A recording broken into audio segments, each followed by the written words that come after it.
안녕하세요. 고독한 낭독회 와주신 여러분들 반갑습니다. 오늘 고독한 낭독회에서는요, 사서삼경을 읽다 논어편에 이어 맹자편 준비하였습니다. 맹자는 전국시대의 중기를 살았던 사람이죠. 전국시대는 이 춘추시대의 분열과 혼란의 국면이 한층 더 심화되고 그에 따른 사회적인 모순 또한 첨예하게 나타났던 시기였습니다. 그러므로 당시의 백성들이 가난에 따른 피폐함이 되게 커졌고요. 이러한 상황을 타파하려는 맹자의 주장이 더욱더 큰 힘을 발했던 시기였죠. 맹자는 덕에 의한 정치, 즉 왕도 정치를 주장하는 정치 철학서인데요. 왕도 정치란 인생의 보장에서 시작을 해서 도덕적인 교화에 이르러 완성이 됩니다. 군주가 덕에 의해 백성을 교화하는 정치를 하고 백성은 그 덕에 화답함으로써 나라 전체가 도덕적인 관계로 맺어진다는 정치 사상을 가지고 있는데요. 특히 백성에 대한 연민의 마음을 기반으로 백성을 자신의 피부치처럼 여겨 그들에게 안락하고 인간다운 삶을 마련해주기 위해 노력하는 정치로 유명합니다. 맹자의 대표적인 학설로 또 유명한 것이 성선설이죠. 통치자가 백성에 대한 연민의 마음을 가질 수 있고 백성들도 교육을 통해 선량한 마음을 가질 수 있는 근거는 모든 인간이 태어날 때부터 착한 마음을 타고났다는 이 성선설을 전제로 쓰여졌습니다. 다만 이 천성적으로 타고난 착한 마음이 현실에서 여러 가지 문제로 인해 온전하게 발휘되지 않을 때가 있다고 하는데요. 그 문제를 없애는 방법으로 맹자에서는 교육이나 수양 등에 대해 논의하기도 합니다. 고려말 정치가 정도전이 맹자를 탐독하며 역성혁명의 꿈을 키웠고 이성계와 손잡아 조선을 건국한 것으로 유명하죠. 오늘날에도 많은 리더들에게 끊임없이 읽히고 있는 맹자를 통해 아낌과 용서의 덕목을 다시 한번 느껴보는 것도 좋은 시간이 되지 않을까 싶네요. 네, 그럼 맹자가 말하는 인과 의의 철학, 오늘 고독한 낭독회에서 잠시 만나보시죠.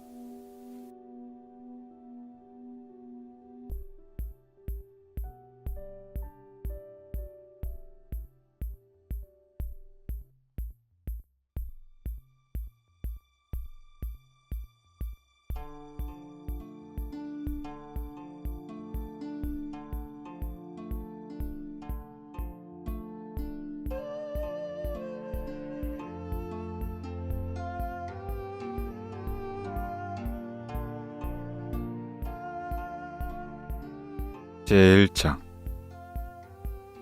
인의장. 맹자가 전국시대의 위나라의 해왕 양해왕을 아련했다. 양해왕이 말했다.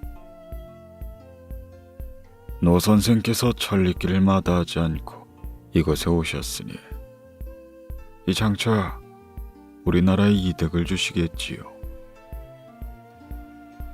맹자가 대답했다.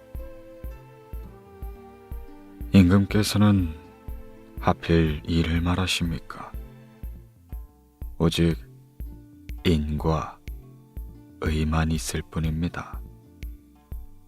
임금께서 어떻게 내 나라만을 이롭게 할까 하고 주장하신다면 제후나 대부들도 어떻게 내 집안만 이롭게 할까 하고 말할 것이며 또 선비나 백성들도 어떻게 나 자신만을 이롭게 할까 라고 말하게 될 것입니다.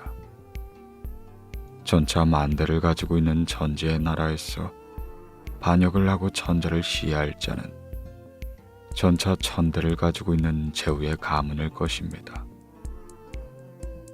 전차 천대를 가지고 있는 나라에서 반역하고 상전을 시해할 자는 마침내 전차 100대를 가지고 있는 대부의 집안일 것입니다. 전차가 가지고 있는 만에서 제후가 천의 녹봉을 취하는 것이나 제후가 가지고 있는 전에서 100의 녹봉을 취하는 것은 결코 많지 않을 것이 아닙니까? 그만하면 많습니다. 그러나 만약 의를 뒤로하고 오직 2만을 세운다면 10분의 1만이 아니라 전부 달치하지 않고서는 이 절대 그만두지 않을 것입니다. 인하면 자기 어버이를 버린 자가 없으며 의하면 자기 임금을 뒤로 돌린 자가 없습니다. 하오니 임금 역시 오직 인과 의만을 높이십시오. 해설. 정은 취하고 뺏는다는 뜻으로 위가 아래에서 뺏고 아래가 위에서 뺏음으로 교정이라 말한 것이다. 승은 전차를 세는 단위로 대에 해당한다. 만승지국은 곧 천자의 기내 사방 천리에서 전차 만대를 동원할 수 있는 큰 나라를 뜻한다. 천승지가는 천하 공경의 봉지로서 사방 백리에서 전차 1000대를 차출할 수 있다. 천승지국은 제후의 나라이며 백승지가는 제후 밑에 있는 대부의 집안이다. 이는 다음과 같은 뜻이다. 신하가 군주에 대해 저마다 10분의 1을 취해 가졌으나 역시 그만하면 많은 것이다. 허나 만약 의를 뒤로하고 2만을 앞세우면 결국 군주를 시해하고 모든 것을 탈취하지 않으면 그 욕심이 채워지지 않을 것이다. 인자는 반드시 자기 어버이를 치해하고 의자는 자기 군주를 기뉴하게 생각하고 받든다. 고로 임금이 몸소 인과 의를 행하고 이를 취하는 마음만 없다면 곧 아래의 신하들도 임금을 친애한다는 말이 된다.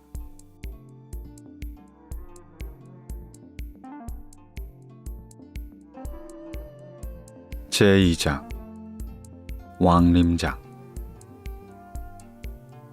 맹자가 양해왕을 아련하자 왕은 목가에서 크고 작은 기러기와 사슴들을 둘러보며 맹자에게 물어왔다. 그 옛날의 현명한 임금들도 이와 같이 거대한 원유를 건설하고 즐겼을지요. 맹자가 아뢰었다. 인의 도덕을 지키고 행하는 현명한 임금이라야 비로소 이런 것을 참으로 즐길 수 있습니다. 어질지 못한 사람은 비록 이런 것을 가졌다고 해도 진정으로 즐길 수가 없지요. 시경에 다음과 같은 시가 있습니다. 주 문왕이 처음에 영대를 지으려 생각하고 터를 잡고 증량을 하고 표식을 세웠다. 하자 모든 백성들이 자진해 와서 공사를 하니 며칠이 되지 않아 완성했노라. 문왕이 증량하고 꾸미기 시작하는 일을 급하게 하지 말라고 일렀거늘 백성들이 어버이를 따르는 자식들 같이 자신에서 달려와 이 영대를 꾸몄노라. 문왕이 영대 원유에 나타나면 새끼뱀 암사슴이 태연하게 엎드려 있고 그 암사슴은 살이 오르고 윤이 나며 산뜻하게 맑고 빛이 났다. 문왕이 영대 목가에 서 있으면 못 가득히 물고기가 벌떡벌떡 뛰었노라. 결국 문왕은 백성의 힘으로 대와 못을 만들었습니다. 그러므로 백성들은 기쁘고 즐거워했으며 그 대를 영대라 부르고 그 못을 영소라 부르고 또 그곳에서의 큰 사슴, 작은 사슴, 물고기와 자라들마저 노는 걸 즐거워했지요. 하물어 옛날의 성군은 원유를 백성과 함께 즐겼으므로 이 진실로 즐거워할 수 있었던 겁니다. 또한 서경상서 당서편에 다음과 같은 말이 있습니다. 저 해는 언제 멸망할까? 나도 너와 함께 죽고 너와 함께 망하리라. 이렇게 백성들이 임금과 함께 망해 없어지려고 하면 비록 대나무가에 새나 동물들이 있어도 버림받은 임금이 어찌 혼자 즐거워할 수 있겠습니까? 해설. 백성이 거래 학정을 원망했다. 고로 자신의 말을 가지고 그를 지목하고 말했다. 저 해가 언제 망할까? 그대가 망하면 나도 차라리 함께 망하리라. 무릇 그의 멸망을 심하게 말했다. 맹자는 이 말을 인용하여 밝힌 것이다. 임금이 혼자만 일락하고 백성들을 긍휼히 여기지 않으면 곧 백성들은 임금을 원망한다. 따라서 그 즐거움 또한 지닐 수 없게 된다.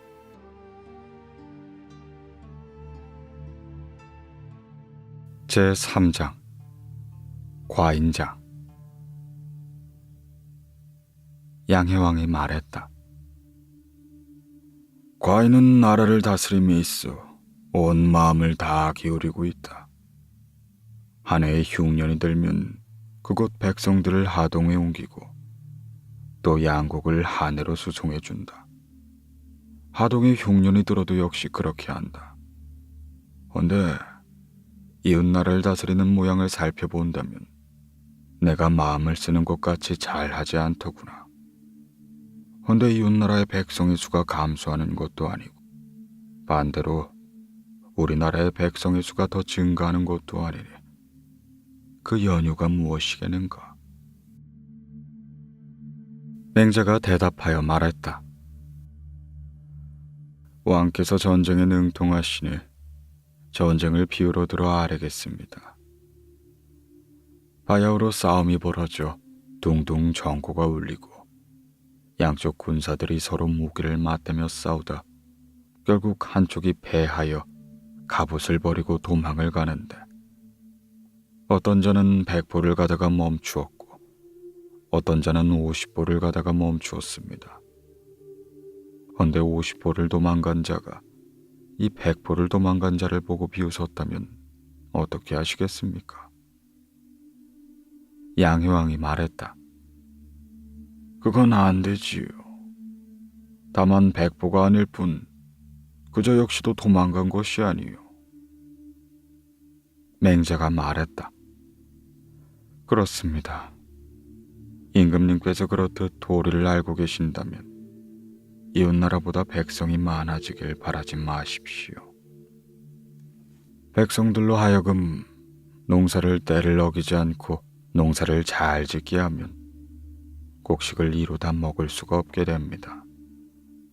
그물 눈이 촘촘한 그물을 못이나 강 속에 놓지 않고 지어를 잡지 않는다면 물고기나 자라가 번식하여 이루다 먹을 수 없을 만큼 많아지게 됩니다.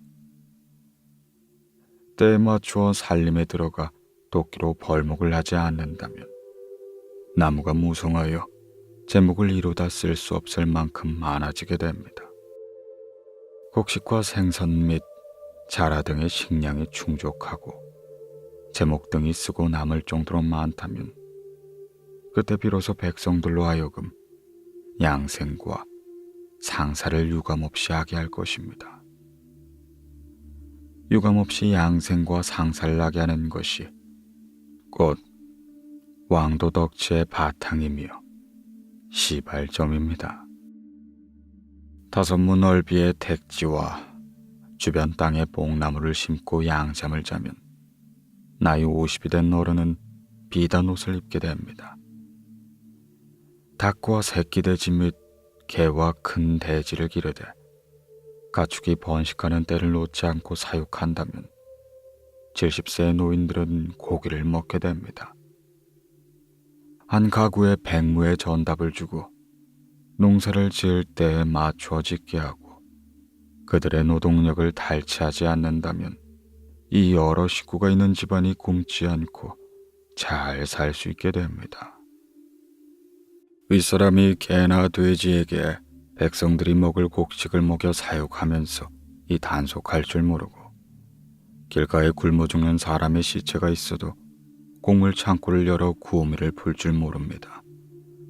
그리곤 사람이 굶어 죽으면 내 탓이 아니다, 흉년 탓이다 라고 말하니 그런 태도는 사람을 찔러 죽이고 내가 아니다, 무기다 라고 말하는 것과 무엇이 다르단 말입니까? 임금께서 죄를 흉년에 돌리지 않고 참다운 왕도의 덕치를 펼친다면 그때는 비로소 천하의 만민이 올 것입니다. 제4장 원한장. 양해왕이 말했다. 과인이 편하고 즐거운 마음으로 가르침을 듣고자 합니다. 맹자가 왕에게 물었다. 사람을 죽이는데 몽둥이를 쓴 것과 칼을 쓴 것이 다릅니까? 임금이 말했다. 다를 바가 없지요. 맹자가 물었다.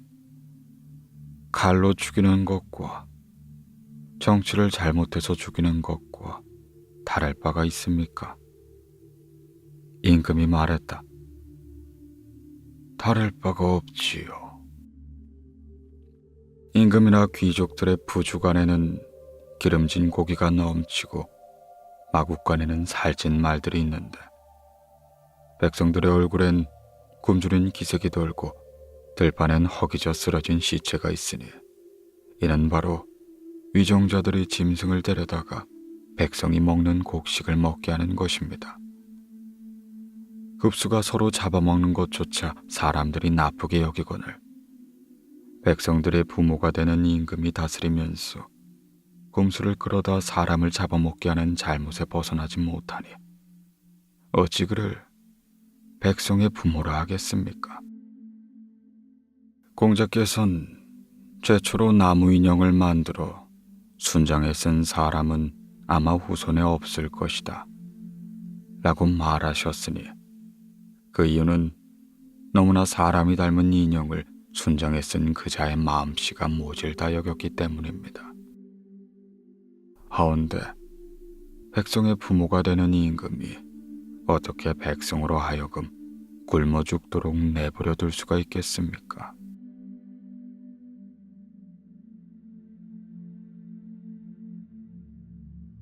제5장 진국장. 양해왕이 말했다. 우리나라 진은 전하의 막강한 나라였습니다. 이 사실은 노인장도 아시는 바이지요. 허나 과인의 대에 와서는 동으론 제게 패하고 또 태자를 죽게 하고 서로는 진에게 700리의 영토를 빼앗겼으며 남으론 조에게 패하고 욕을 보았습니다. 과인은 이를 부끄럽게 여기고 있으며 죽은 사람을 위해서도 지옥을 일수하고 싶은데 어찌하면 되겠습니까? 맹자가 대답했다. 국토가 사방 백리만 되어도 덕치로서 왕노릇을 할 수 있습니다. 임금께서 만약 백성에게 인정을 베풀어 형벌을 적게 하고 세금 징수를 감면하고 또한 농토를 깊이 갈고 김을 잘 매게 하여 이 생산량을 높이고 아울러 청소년에게 공부할 시간을 주어 저마다 효제 충실을 닦게 하고 집안에서는 부모나 형제를 잘 섬기고 나아가서는 연장자나 윗사람을 잘 섬기게 감화해야 합니다. 만일 이렇게 한다면 그들 백성들로 하여금 몽둥이를 무기 삼아 진과 초나라의 갑옷이나 장칼을 무찌르게 할 수 있습니다. 그들 진과 초는 백성들의 시간을 탈취하여 농사를 짓게 하고 자기 부모를 부양하는 것조차 못하게 하옵니다. 따라서 부모가 주위에 떨고 형제 처자가 서로 흩어지지요. 백성들을 함정이나 물속에 빠뜨리듯 포악한 정치로 말미암아 후에 민심을 잃게 된다면 어느 누가 막고 대항을 할 수 있겠습니까? 고로 인자는 무적이라 합니다. 임금은 저의 말을 의심하지 마십시오. 제6장 양왕장. 맹자가 양양왕을 만나고 나와 말하였다. 멀리서 바라봐도 그 풍모가 임금 같지 않고 가까이 대해도 임금다운 위엄이 보이지 않더이다. 헌데 느닷없이 나에게 천하가 어떻게 될 것이냐 묻기에 결국은 하나로 통일될 것이라 대답했다. 누가 천하를 하나로 통일할 수 있느냐고 묻기에 사람 죽이기를 좋아하지 않으면 천하를 통일할 수 있습니다. 누가 그를 따르고 편들겠느냐 라고 묻기에 천하의 어느 누구도 안 따르고 편들지 않을 사람은 없습니다. 임금님도 논에 심은 벼의 묘를 아시는지요? 7, 8월 사이에 가물면 묘가 바싹 마릅니다. 그러다 하늘에 뭉게뭉게 구름이 일어나고 비가 한바탕을 억세게 쏟아져 내리면 즉시 시들었던 묘가 다시 세차게 살아나지요. 그와 같은 힘이나 도를 어느 누가 막을 수 있겠습니까? 오늘 천하의 임금들은 살인을 좋아하지 않는 자가 없으며 모두가 백성을 못살게 굴고 죽이고 있습니다. 만약 살인을 지키지 않은 인자한 임금이 나타난다면 즉시 천하의 모든 백성은 그를 우러러 바라볼 것이지요. 참으로 어진 임금이 나타나면 만민이 그에게 돌아와 순종할 것이며 단비가 쏟아져 내린 듯이 흠뻑 젖으려 할 것입니다. 그럼 그와 같은 왕들 어느 누가 가로막을 수 있겠습니까?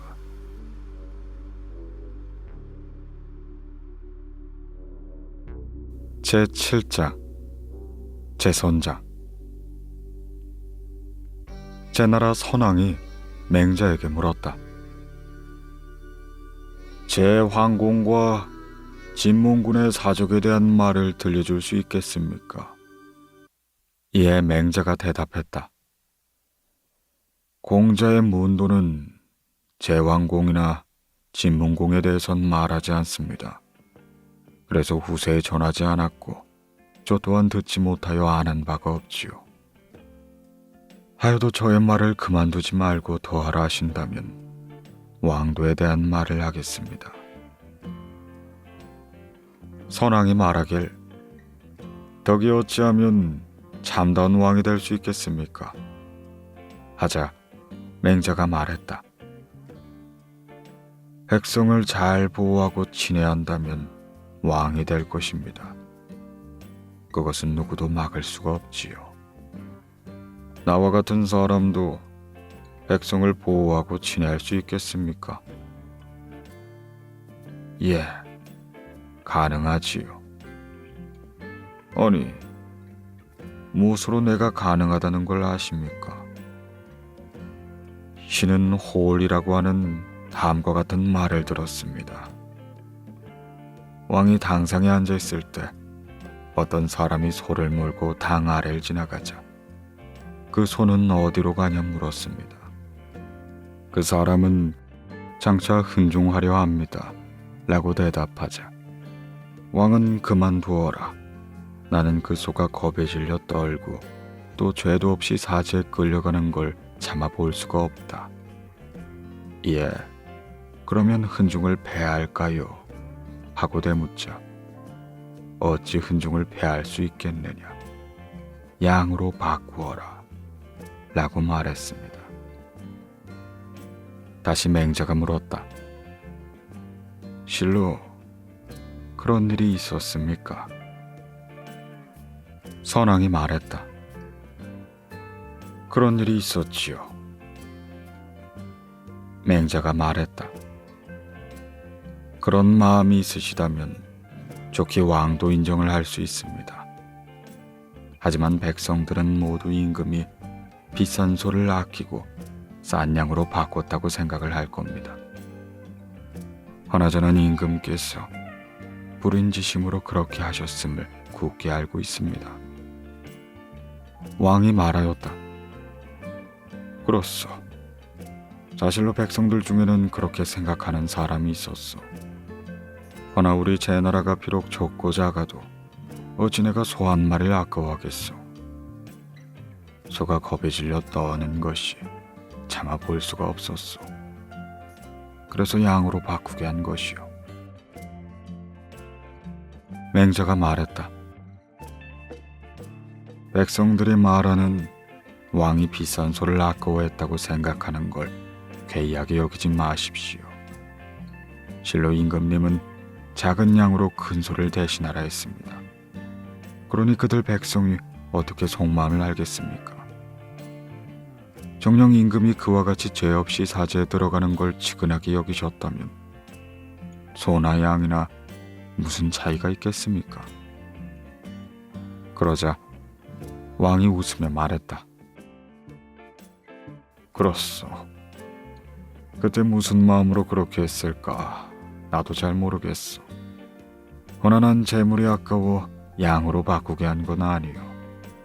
그렇지만 백성들은 그렇게 생각할 만도 하지요. 맹자가 말했다.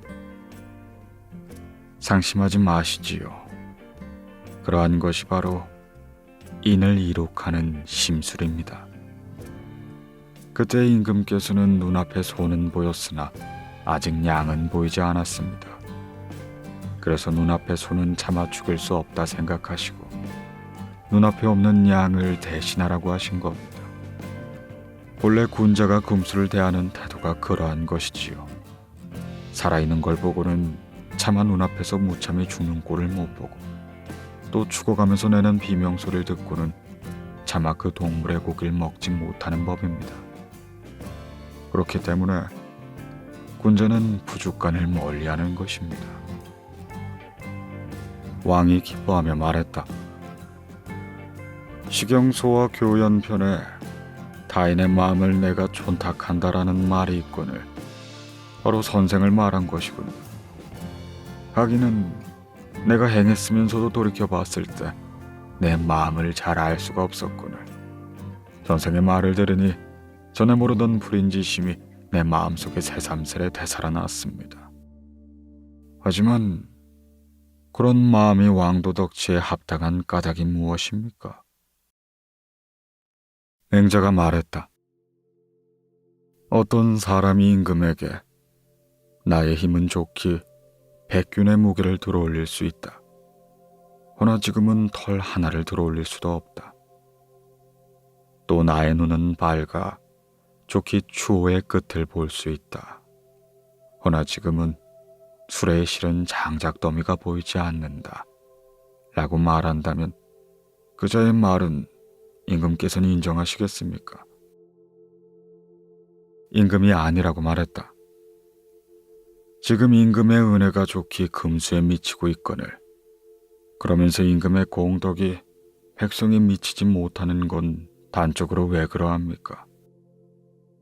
털 하나를 들어올리지 않은 것은 힘을 쓰지 않는 것이고 수레에 실은 장작이 안 보인다고 하는 것은 밝은 눈으로 보지 않았기 때문입니다.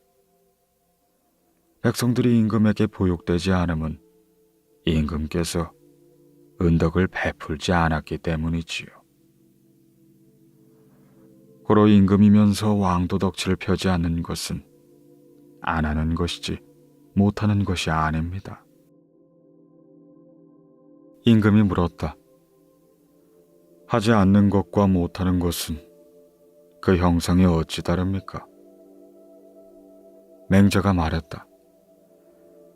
태산을 끼고 부캐를 넘어야 할 경우 남에게 나는 못한다라고 말하면 그것은 진짜 못하는 것입니다.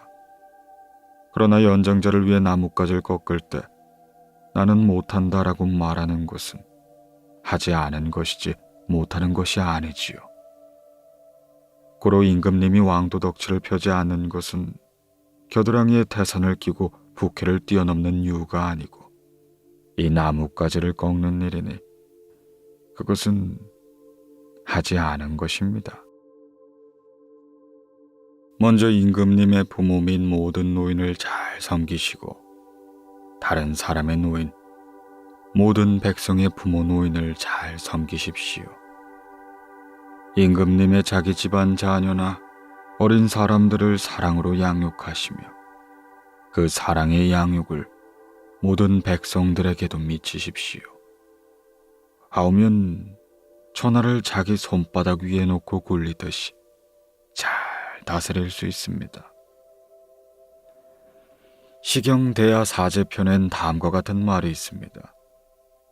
문왕이 자기 부인에게 바르게 대하고 인덕을 형제에게 미치고 더 나아가 일가 친척 및 나라를 다스리노라. 이 말은 곧 본성 속에 있는 인심을 들어 모든 사람에게 베푼다는 뜻을 말한 겁니다. 그로 은덕을 뻗어넓힌다면 좋게 사회 만민을 보호할 수 있지만 뻗어넓히지 않는다면 자기 처자도 보호할 수 없지요. 이 옛날의 성왕이 다른 사람보다 크게 뛰어난 이유도 바로 민심을 잘 뻗어 백성들을 사랑했기 때문입니다.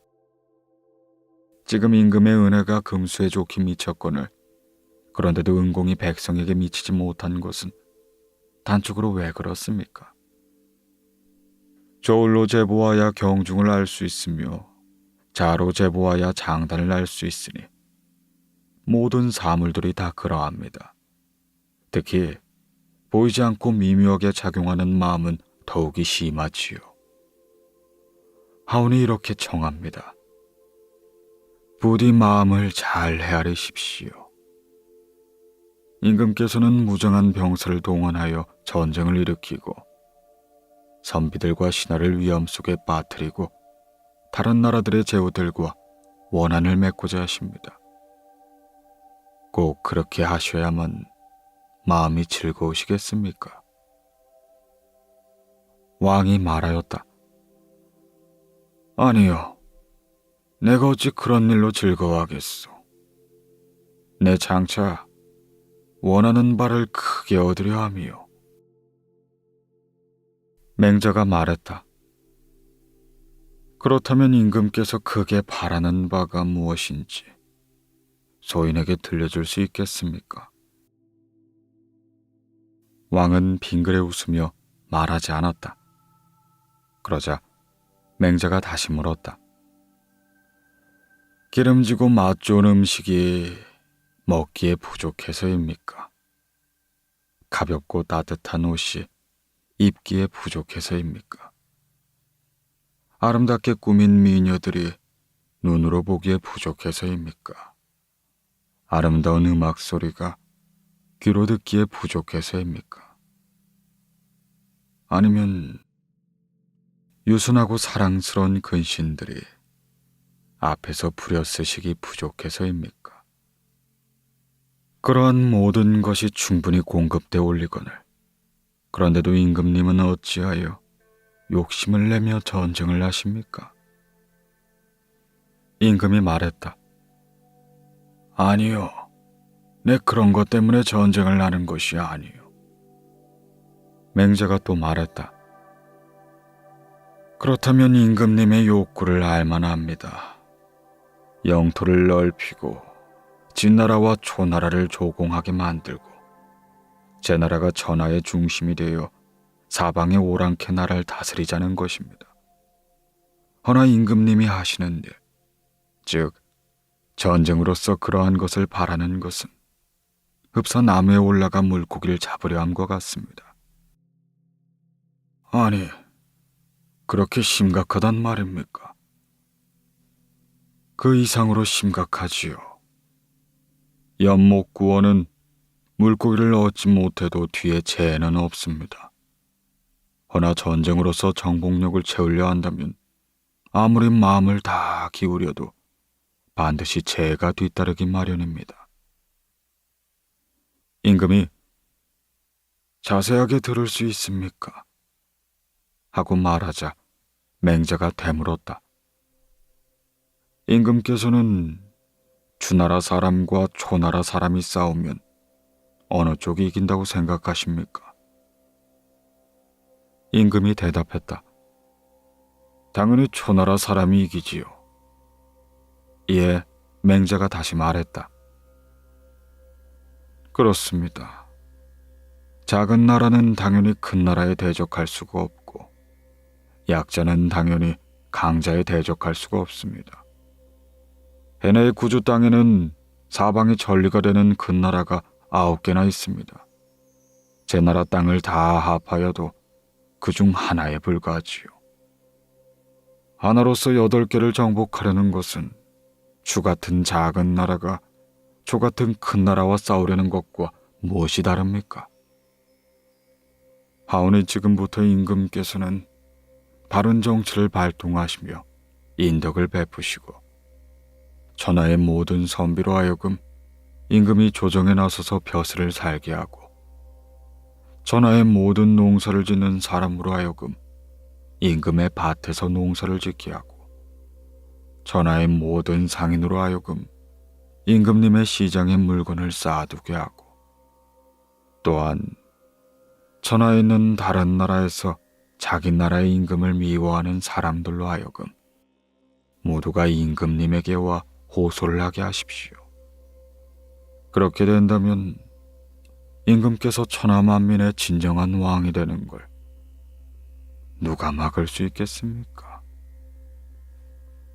왕이 말하였다. 나는 혼미하여 그런 경지에 나아갈 수 없소이다. 원하는 바 나의 뜻을 돕고 아우러 내 지향할 바를 밝게 가르쳐 주시오. 내 비록 영민하진 못하여도 일단 시험 삼아 애는 써보겠소이다. 맹자가 말했다. 항산이 없어도 항심을 간직한 사람은 오직 선비만이 그럴 수 있습니다. 일반 백성은 곧 항산이 없으면 항심도 없게 됩니다. 만약 항심을 간직하지 못하면 방종하고 궤벽하고 간사하고 사치하는 나쁜 짓을 끝없이 하게 됩니다.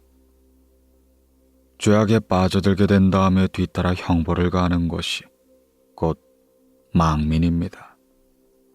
그물로 물고기를 잡듯 백성을 법망에 걸려 잡는 것이지요.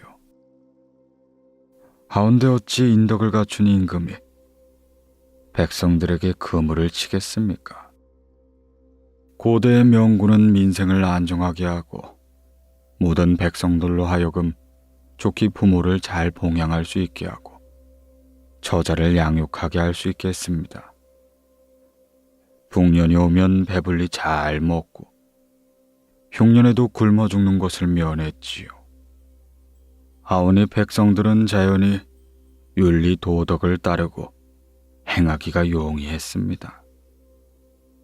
헌데 오늘의 임금들은 민생을 억압하고 있으며 위로는 부모조차 봉양할 수 없고 아래론 저자조차 양육할 수 없습니다.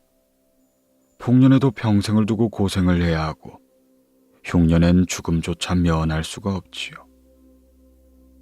하오니 어느 여아가 예를 돌보고 다스리겠습니까? 임금님께서 왕도의 덕치를 원하신다면 왜 근본으로 돌아가지 않으시려 합니까? 인심을 바탕으로 한 왕도 인정으로 돌아가셔야 합니다.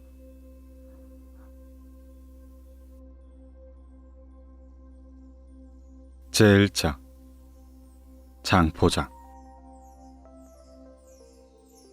장포가 맹자를 보고 말했다. 제가 임금님을 뵙자 임금이 음악을 즐기신다고 말하셨습니다. 저는 임금에게 아무런 대꾸도 하지 않았지요. 임금이 음악을 즐기시면 어떠합니까? 맹자가 말하였다. 임금이 음악을 즐기신다면 바로 제 나라의 정치가 도에 가까워질 것입니다. 다음날 맹자가 임금을 아련하고 물었다. 임금님께서 전에 장포에게 음악을 즐기신다고 말씀하셨다고 하던데 그런 일이 있으셨습니까? 왕이 안색이 변하고 말했다. 과인은 선왕의 예약을 좋아하는 것이 아니요, 다만 세속적인 음악을 즐긴 것이요. 맹자가 임금에게 말했다. 임금께서 음악을 매우 좋아하신다면 제 나라가 머지않아 잘 다스려질 것입니다. 그럼 자세하게 들려줄 수 있겠습니까? 맹자가 임금에게 되물어 말했다. 임금께서는 혼자 음악을 즐기시는 것과 다른 사람과 함께 음악을 즐기시는 것과 어느 쪽이 더 즐겁습니까? 혼자 음악을 즐기는 것은 다른 사람과 함께 즐기는 것만 못하지요. 맹자가 또 물었다. 그렇다면 소수의 사람과 함께 음악을 즐기는 것과 다수의 사람들과 음악을 즐기는 것과 어느 쪽이 더 즐겁습니까? 그거야 많은 사람들과 함께 즐기는 것이 더 좋지 않겠습니까? 그렇습니다. 지금 임금님이 이곳에서 음악을 즐기시는데 백성들은 종이나 북소리 또는 생황이나 피리 소리를 듣고 이마를 찌푸리고 서로 말합니다. 우리 임금은 북을 치고 음악을 즐기시거늘 어찌하여 우리들로 하여금 이와 같은 극심한 궁지에 이르게 하시는가? 우리는 부자가 서로 돌보지도 못하며 형제 처자가 뿔뿔이 흩어져 있거늘 지금 이곳에서 임금이 사냥을 하시는데 백성들은 임금의 거마 소리를 듣거나 아름답게 새털로 장식한 깃발이나 정기를 보고 모두 두통을 앓고 서로를 보고 말합니다. 우리 임금님은 사냥을 즐기시지만 어찌하여 우리들로 하여금 이 같은 극심한 궁지를 이르게 할 수 있는가? 우리는 부자가 서로 돌보지 못하고 형제 처자가 모두 뿔뿔이 흩어지고 있거늘 그들이 이렇게 불평하는 이유는 다름이 아니지요. 임금님이 음악이나 사냥 등을 백성들과 함께 즐기지 않기 때문입니다. 만약 임금이 이곳에서 음악을 연주하고 즐기시면 백성들이 종소리나 북소리 또는 생황이나 피리 소리를 듣고도 모두 싱글벙글 회색을 띨 겁니다. 서로 말하겠지요. 우리 임금께서는 제발 무명장수하셔야지. 그렇지 않다면 어떻게 음악을 연주하고 즐기실 수가 있겠는가? 지금 임금님이 이곳에서 사냥을 하시는데 백성들의 임금의 거마 소리를 듣거나 아름답게 새털로 장식한 깃발이나 정기를 보고 모두 싱글벙글한 채 말합니다. 우리 임금께서 제발 무명장수하셔야지. 그렇지 않다면 어떻게 사냥을 즐길 수 있겠는가? 이 상반됨은 다른 이유가 아닙니다. 백성들과 함께하기 때문이지요. 지금이라도 백성들과 함께 즐기신다면 바로 왕도덕치의 임금이 되시는 겁니다. 제2장 문왕장. 제나라 선왕이 물었다. 주나라 문왕의 원유는 사방 70리를 넓혔다고 하는데 사실이 그러했습니까? 맹자가 대답했다.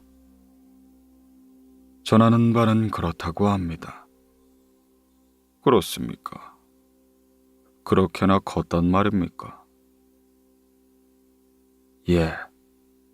함에도 백성들은 그것을 작다고 생각했습니다. 과인의 연유는 사방 40리를 넓혔는데도 백성들이 그것을 크다고 생각하는 까닭은 무엇입니까? 맹자가 말했다.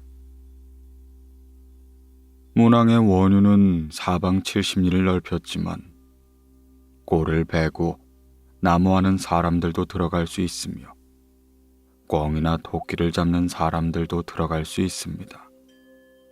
즉, 문왕은 원유를 백성들과 함께 공유하고 있었으므로 백성들이 작다고 생각한 것도 당연하지 않겠습니까? 헌데 소인은 처음에 제나라 국경에 도날하자 나라에서 크게 금하는 것이 무엇인가를 물어본 후에 감이 들어왔습니다. 그때 제가 들은 바로는 교회 관문 안에 사방 70리 넓이의 원유가 있고 그 안에선 크나 작으나 사슴을 죽이면 살인죄와 같은 죄로 벌을 준다는 것이었습니다. 하오니 백성들이 크다고 생각하는 건 역시 당연한 것이 아니겠습니까? 제3장 교린장. 제나라 선왕이 물었다. 이웃나라와 사귀는 좋은 도리가 있습니까?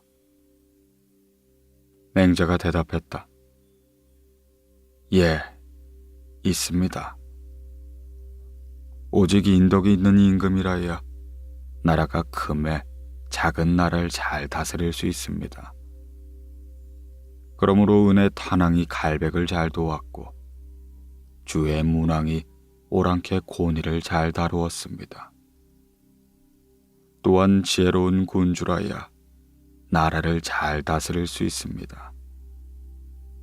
그래서 주의 태왕이 훈육을 잘 달았고 월의 구천이 오이부처를 잘 섬겼던 것입니다.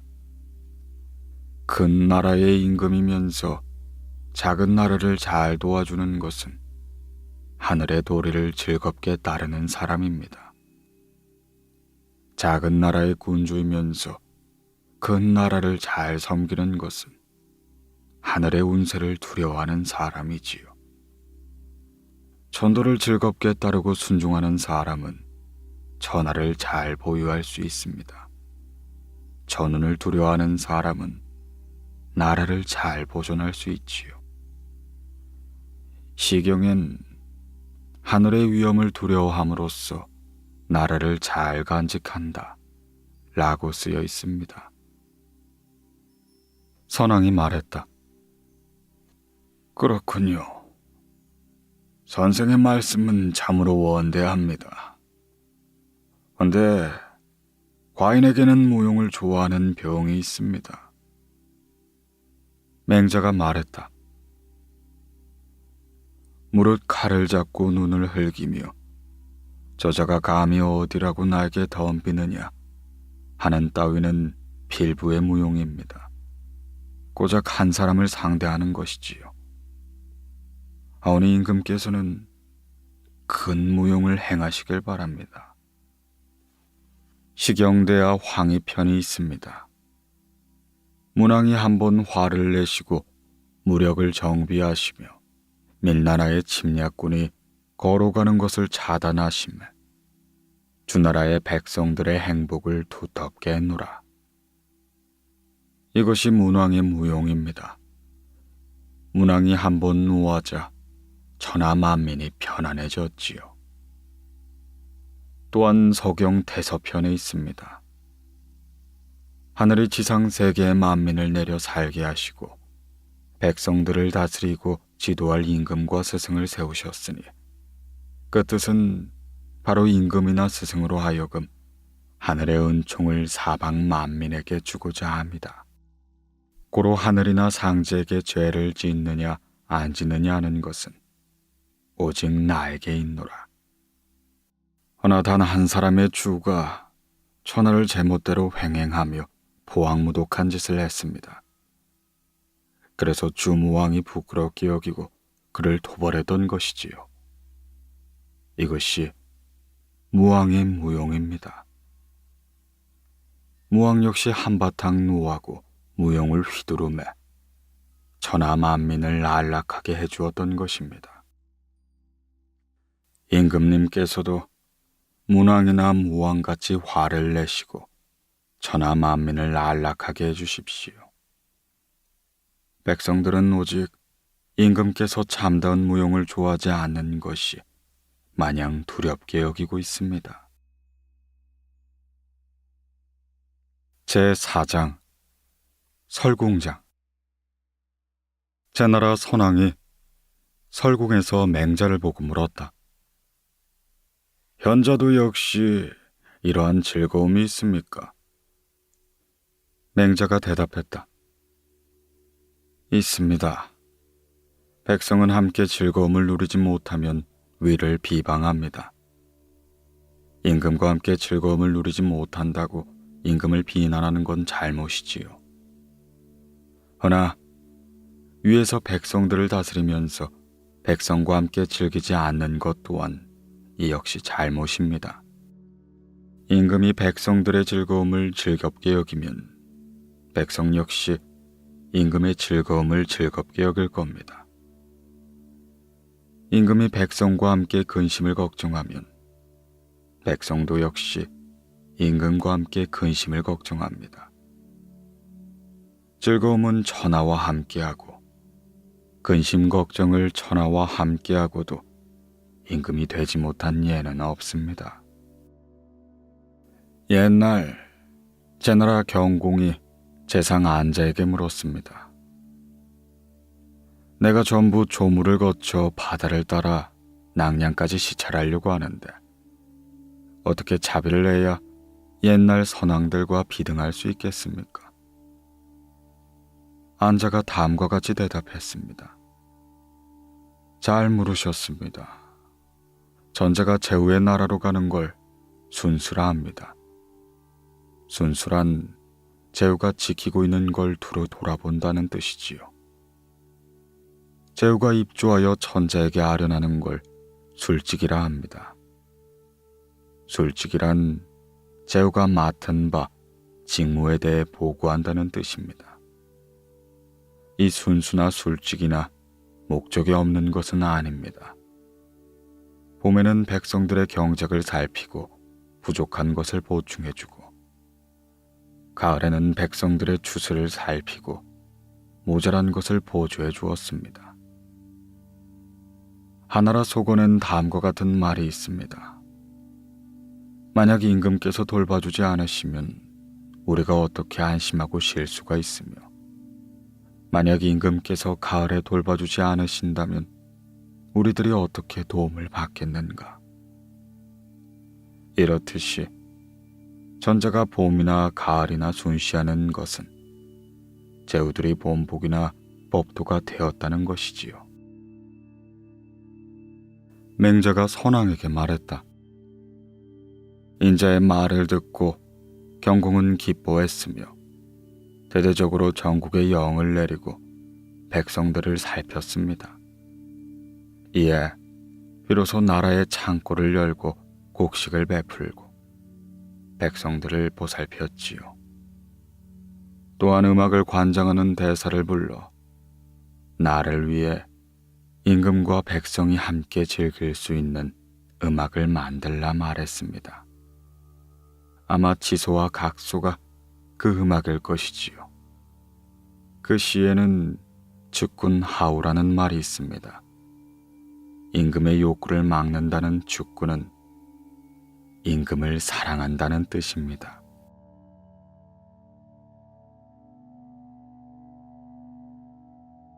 제5장 명당장. 제나라 선왕이 맹자에게 물었다. 남들은 모두 나를 보고 명당을 헐어버리라고 하는데 그것을 헐어버리는 게 맞습니까? 그대로 두는 것이 맞습니까? 맹자가 대답했다. 명당은 임금의 공당입니다. 임금께서 왕정을 원하신다면 헐지 마십시오. 이에 제나라 선왕이 말했다. 그 왕정에 대한 말을 들려줄 수 있습니까? 맹자가 대답했다. 옛날 주문왕이 길을 다스릴 땐 농민은 9분의 1의 세금을 바쳤습니다. 또한 벼슬을 살면 녹봉을 자손에게도 세습하게 했으며 관문이나 시장에는 감시하고 감독만 할 뿐 별도의 통행세나 물품세를 징수하지 않았지요. 소택이나 강가에선 고기를 잡는 걸 금하지 않았으며 죄인을 벌하되 저자에게 연류하지 않았습니다.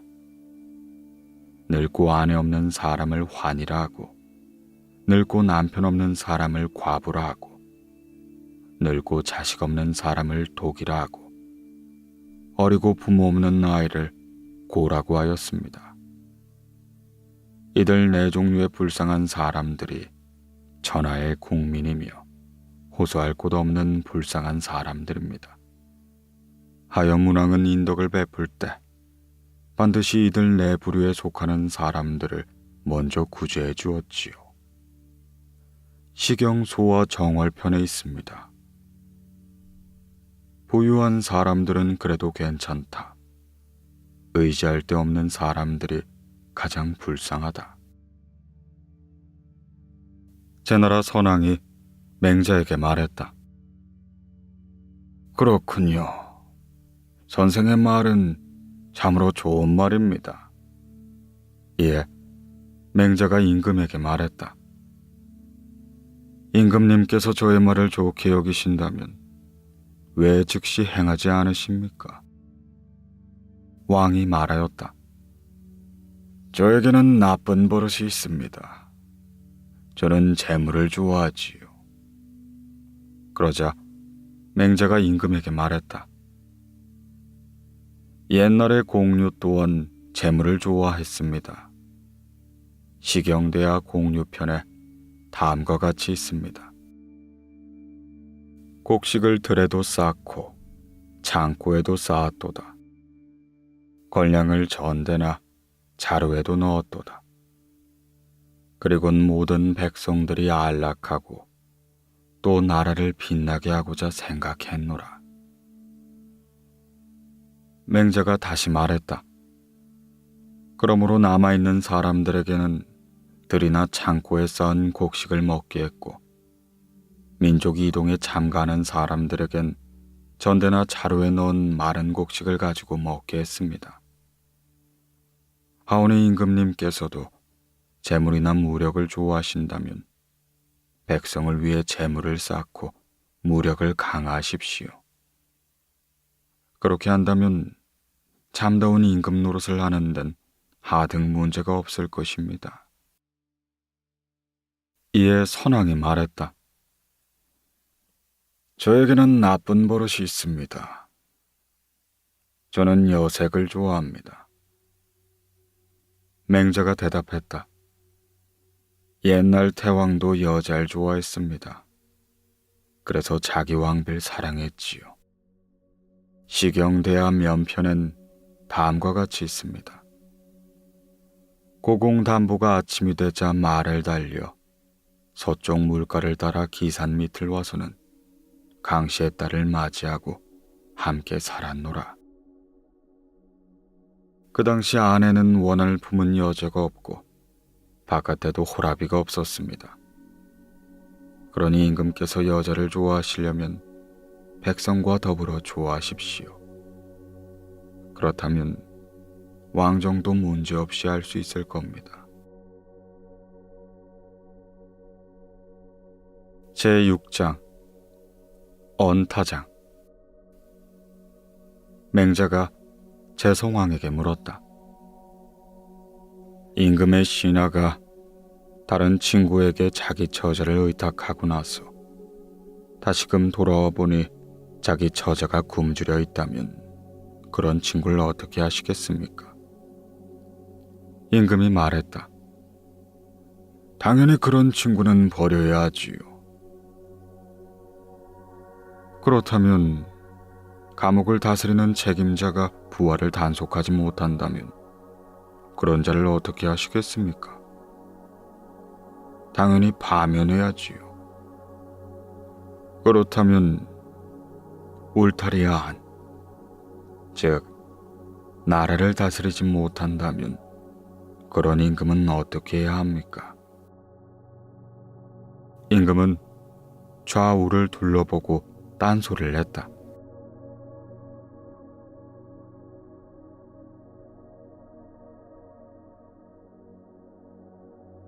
제7장 고국장.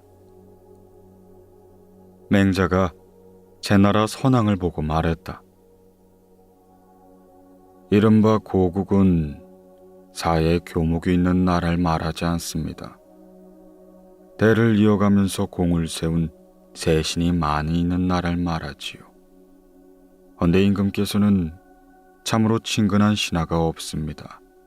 뿐만 아니라 이전에 벼슬하던 신하가 지금은 어디로 가서 사라졌는지 아시지 못하고 계시지요. 선왕이 말했다. 내가 어찌 사전에 재능이 없다는 걸 알며 그리 행동할 수 있겠소? 맹자가 말했다. 나라를 다스리는 임금은 현명한 사람을 등용해야 하며 부득이 신분이 비천한 사람이라도 존귀한 사람 위에 써야 합니다. 또한 임금과 사이가 소원한 사람이라도 친척 위에 올려 써야 합니다. 하오니 어찌 신중하지 않을 수가 있겠습니까? 좌우측근의 신하들은 모두 현명하단 말해도 믿고 따르면 안 됩니다. 모든 대부들이 다 현명하단 말해도 믿고 따르면 안 됩니다. 국민들이 모두 현명하다고 말하면 그 다음에야 임금이 살피시고 그를 등용해야 합니다. 좌우측근들의 신하들이 모두 안 된다고 말해도 듣고 따르면 안 됩니다. 모든 대부들이 다 안 된다고 말해도 듣고 따라서는 안 됩니다. 국민들이 모두 안 된다고 말하면 그 다음에야 임금이 살펴야 하는 겁니다.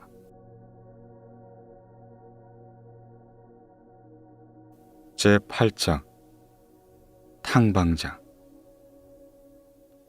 제나라 선왕이 맹자에게 물었다. 은의 탕왕이 하의 거를 방불하고 주의 무왕이 은의 주를 토벌했다고 하는데 사실 그런 일이 있었습니까? 맹자가 대답했다.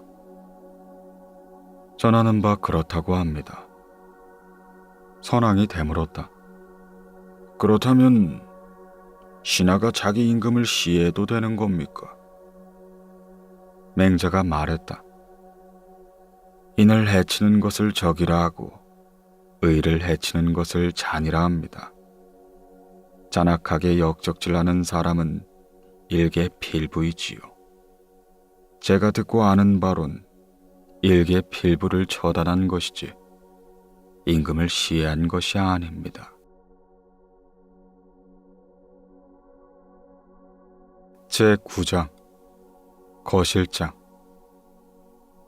맹자가 제나라 선왕을 보고 말했다.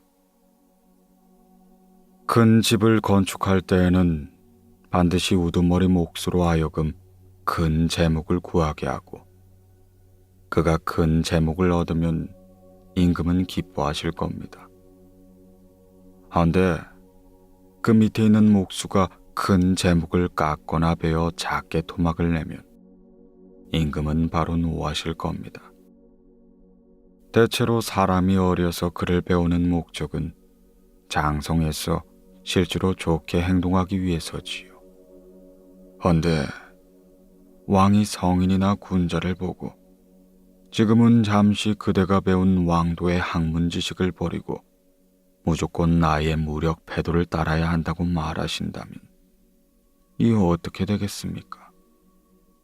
지금 여기에 원석돌이 있으며 그 값이 1만이면 그 원석을 옥인으로 하여금 쪼고 다듬게 할 것입니다.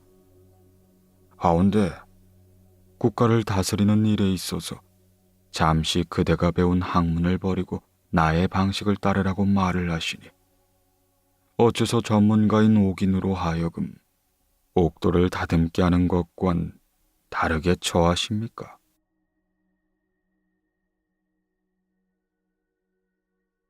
제10장 벌연장.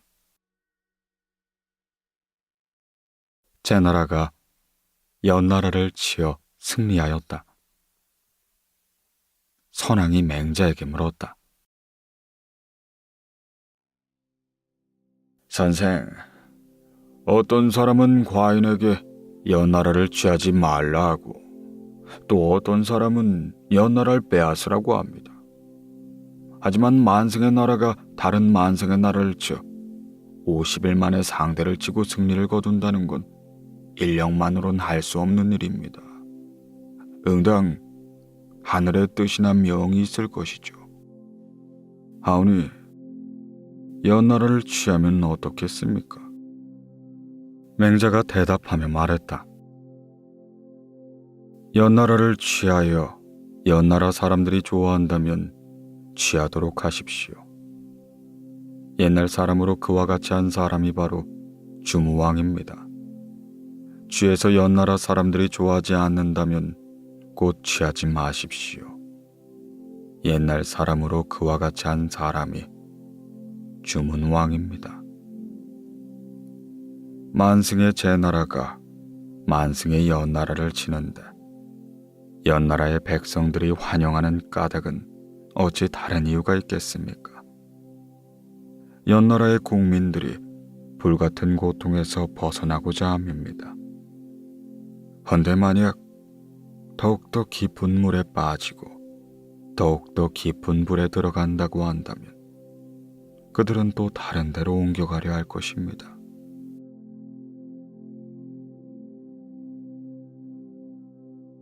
제11장 구연장. 제나라가 연나라를 치고 점령하자 여러 나라의 제후들이 결탁하여 모의하고 연나라를 구제하려고 했다. 이에 선왕이 맹자에게 물었다. 제후들 다수가 결탁하여 과인을 치려고 도모하고 있으니 어떻게 이에 대처해야 합니까? 맹자가 대답했다. 신은 속히 들어 알고 있습니다. 사방 70리 크기의 나라라도 임금의 덕으로 천하를 다스렸다는 말을 듣고 알지요. 그가 당왕입니다. 허나 사방 1000리가 되는 큰 나라 임금이면서도 남들을 겁내는 사람의 말은 들어본 적이 없습니다. 지금 연나라가 자기 백성들을 학대하기 때문에 임금께서는 가시어 연을 치고는 그 백성들을 구제해 주십시오. 임금께서는 속히 명령을 내리시어 억류하고 있는 연나라의 노약자들을 풀어주시고 연나라로부터 귀중한 보물이나 기물을 반출해 오는 걸 중지하게 하시고 연나라 국민들과 상의하여 그들이 원하는 임금을 두시며 군대까지 철수하신다면 제후들이 합동하여 군대를 동원하는 걸 이내 막을 수가 있을 겁니다. 제12장 노홍장. 추가 노와 싸워 패했다. 노나라 목공이 맹자에게 말했다. 추가 분란을 일으켰을 때 노나라의 지휘관이나 귀족들은 33명이 전사했으나 일반 민중들은 전사한 자가 하나도 없습니다. 민중들을 잡아서 죽이려고 해도 그 수가 너무 많아 다 죽일 수가 없었지요. 그렇다고 안 죽인다면 앞으로도 민중들이 윗사람 죽는 것을 도와주지 않을 것이니 이를 어찌하면 되겠습니까? 맹자가 대답하며 말했다. 흉년이 들고 굶주릴 때 임금의 백성들은 노약자는 굶주려 구덩이에 떨어져 굴렀으며 젊은 사람은 뿔뿔이 흩어져 사방으로 간 사람 수가 수천 명이나 되었습니다. 허나 임금의 곡물 창고엔 곡식으로 가득 차 있었고 재물이나 물품 창고엔 재물이 가득 차 있었지요. 헌데도 관리들은 임금에게 고하지 않았습니다. 구제해주지도 않았습니다. 이는 곧 임금이 태만하고 관리가 진학했던 것이지요. 증자가 말했습니다. 삼가고 또 삼가야 한다. 그대로부터 나아간 것이 그대에게 돌아올 것이다. 허기진 백성들은 이제부터라도 관리들에게 되돌려주려 할 것입니다. 임금이 인정을 행하신다면 그 백성들이 윗사람을 친애하고 또 윗사람을 위해 죽기도 할 것입니다.